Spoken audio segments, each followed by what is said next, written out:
आजच सबस्क्राईब करा आणि आपल्या आवडत्या मालिकांचा आनंद लुटा। मॅडम, खरं सांगताय ना? तुम्ही याच्यामध्ये काही औषध नाही टाकले ना? हो, तर मी ही खीर खाईल आणि बेशुद्ध पडेल। मग तुम्ही इथून सटकाल, नंतर माझं काय खरं नाही हो। मला साहेब कामावर काढतील। दादा असं काहीच नाहीये। मी खीर पहिल्यांदाच केली आहे म्हणून तुम्हाला टेस्ट करायला देते। प्लीज सांगा ना कशी झाली आहे ती। धरा।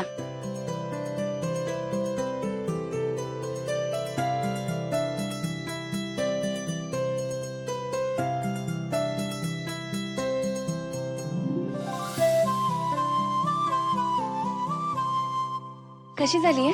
हो मॅडम, काय भारी झाली या। पण असं वाटत नाही हो पहिल्यांदाच केली करून।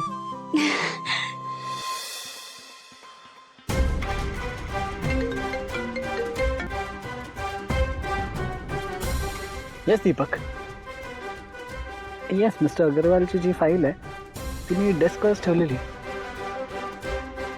ती परत एकदा चेक कर ना, त्याच्यात मेलचे सगळे डिटेल्स पूर्णपणे लिहिलेले आहेत। ओके।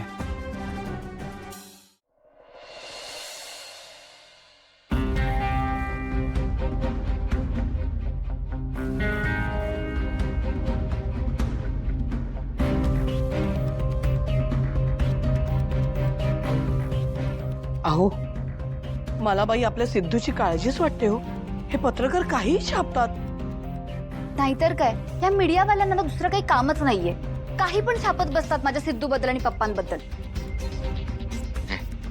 मीडियावाल्यांचा काय दोष त्यात? एवढा ढळढळीत फोटो छापलाय हा। कसं दिसतोय सिद्धू? म्हणा सिद्धूला काय फरक पडतो ना? तो तर राजकारणाचा मुलगा आहे, मजा आहे त्याची ना।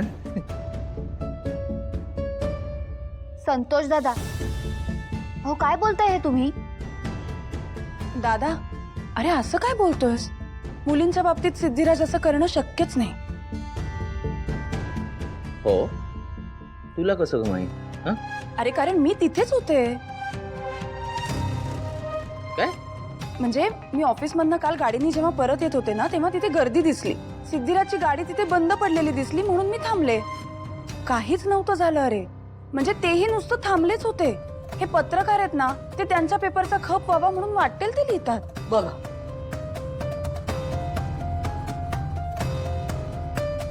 भावना, तुझं पटतंय मला। सिद्धू एक चांगला मुलगा आहे, मग सगळ्यांची मदत करतो। तो असं काही करेल असं वाटत नाही। उगाच ना कोणीतरी त्याची बदनामी करण्याकरता सगळं छापलेलं। अगदी बरोबर आहे तुमचं। अहो, सिद्धूच्या नजरेत मी स्त्रियांबद्दल कायम आदर पाहिलाय। तो कुठल्याही बाईशी कधी वावगं वागू शकत नाही। कळलं कळलं कळलं। सिद्धू किती चांगला मुलगा आहे हे सगळ्यांनी सांगण्याची गरज नाहीये। आणि मुळात आपण का बोलतोय, आपण का विचार करतोय त्याच्यावर? त्याचं कुटुंब समर्थ आहे त्याला वाचवायला। संतोष दादा, अहो मी इथे समोरच उभी आहे आणि त्याचं कुटुंब म्हणजेच माझं कुटुंब आहे, हे तुम्ही विसरताय का? दादा, हे बघ, पहिल्यांदा सिद्धिराजना भेटल्यावर त्यांच्याबद्दल गैरसमज होऊ शकतो, पण अरे असे नाही आहेत ते, मनाने खूप चांगले आहेत। ए, तू गप्प बस, बास झालं। तू तुझ्या मंगळसूत्रवाल्याचा विचार कर, हा? बाकी विषयात लक्ष नको घालू। संतोष, पुढे। भावना, जाऊ दे, त्याच्या नादात नको लागूस। आणि संतोष, चांगल्याला चांगलं म्हणताना हात आखडता घेऊ नये रे। आणि मला एक कळत नाही, सिद्धू आणि तो फसवा माणूस ज्याने भावनाच्या गळ्यात मंगळसूत्र घातलं, त्यांचं नाव एका वाक्यात कसं घेतोस तू? त्या भ्याड माणसाची ती पात्रताच नाही। असो, चहा गार होतोय, सगळ्यांनी चहा घ्या।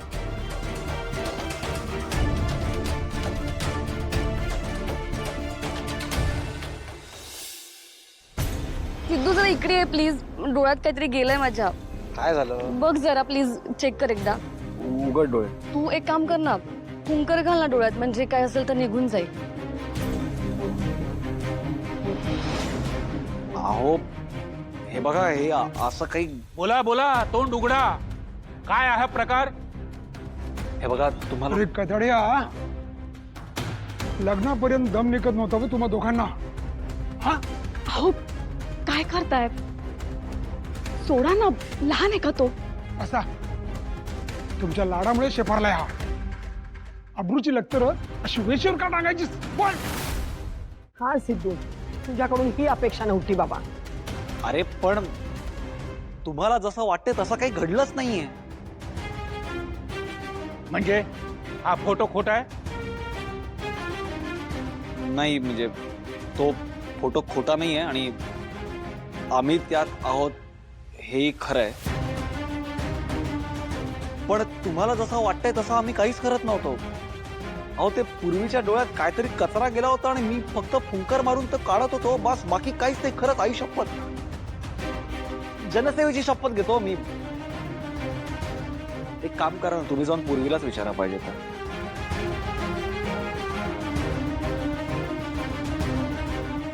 त्याची काही गरज नाहीये, तेवढा तुमच्यावरती विश्वास ठेवतो. पण या बाकीच्या लोकांचं काय? त्यांची तोंड कशी बंद करणार आहात? हे तूच केलंस ना, तूच निस्तर.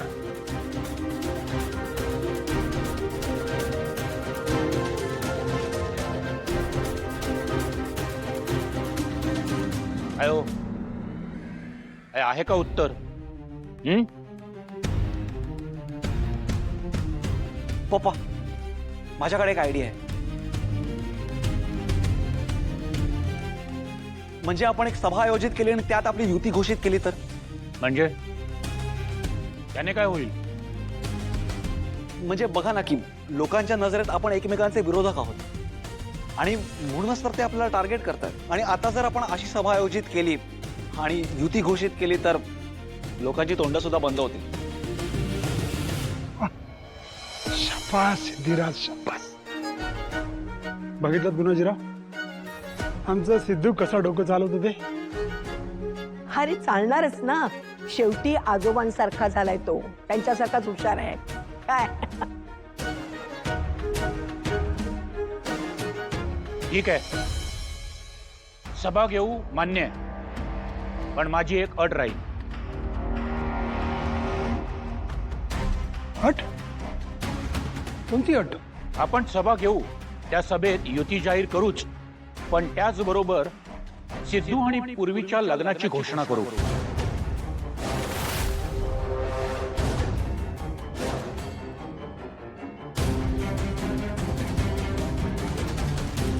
आणि ती बातमी पेपरात छापून आणू, म्हणजे हा पत्रकार आणि हे बातमीपत्र हे तोंडघशी पडेल.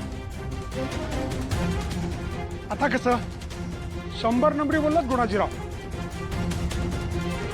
ठरलं तर मग येणाऱ्या प्रचार सभेत सिद्धू आणि पूर्वीचे लग्न आणि आपली युती दोन्ही जाहीर करून टाकू.